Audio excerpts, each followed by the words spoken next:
All right, let's talk about one of the most common, most useful, and, let's be real, most confusing verbs in the entire English language. The verb get.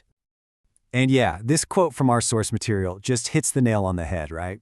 You hear get absolutely everywhere, but it feels like it means something totally different every single time. It can be so frustrating. So how do you actually master this thing and sound, natural when you use it? Well, that's exactly what we're going to do today. Forget memorizing a million different definitions. We are going to unlock this verb with 4 simple, really powerful keys that will help you finally understand it and use it like you've been using it your whole life. Okay, key number 1. I like to call this the key of change. This is all about using get to talk about a transformation, a shift from one state into another.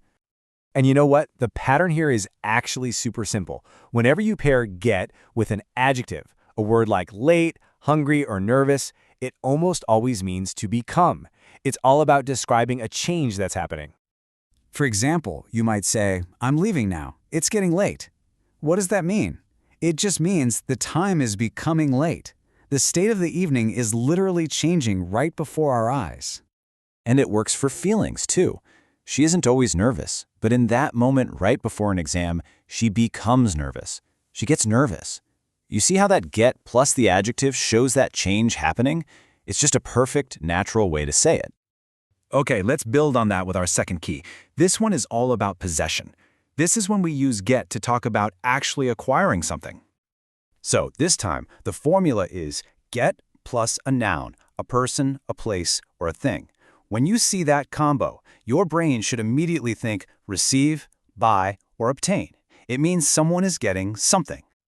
I mean, think about how often you hear this. I got a new phone for my birthday. This is just a completely normal, everyday way of saying you received a new phone. It's that simple, really. But, and this is important, it can also mean to buy. If I ask you, where did you get that book? I'm really asking, where did you buy it? Or where did you find it? It's all about that action of bringing something into your possession. All right, you ready for key number 3? This is what I call the key of movement. This use of get is all about travel, location, and you guessed it, arrival. So the pattern here is get plus a location, words like home, work, or there. When you pair get with a place, you are almost always talking about arriving there. And I bet you use this one all the time without even thinking about it. Saying, I get home at 6 p.m. is just so much more conversational than saying, I arrive home at 6 p.m., right? It's smooth, it's common, and everyone knows what you mean. And check this out. It's not just about the final arrival at your destination. It can be about the movement itself. When you say, let's get on the bus, you're talking about the action of moving from one place, like the street, to another place, the bus. Okay, and for our final key, this is where get really starts to show off. It becomes a total team player.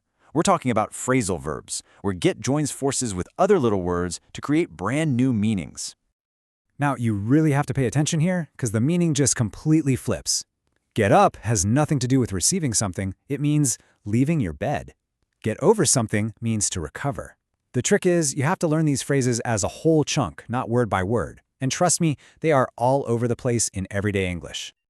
So there you go. That's it. You've just unlocked the 4 essential ways to use get.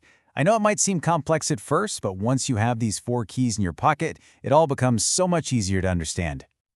So let's do a super fast recap of our 4 keys. Ready? 1. Get plus an adjective means to become. 2. Get plus a noun means to receive. 3. Get plus a location means to arrive. And 4. Get hooks up with another word to make a totally new phrasal verb. See? 4 keys. That's the whole shebang. So you've got the keys in your hand now. The only question is, what are you going to unlock first? Are you going to talk about how you're getting hungry? Or maybe what you got for your last birthday? Just go out there and start using them. The possibilities are endless. You've got this. Thanks for joining me for this explainer.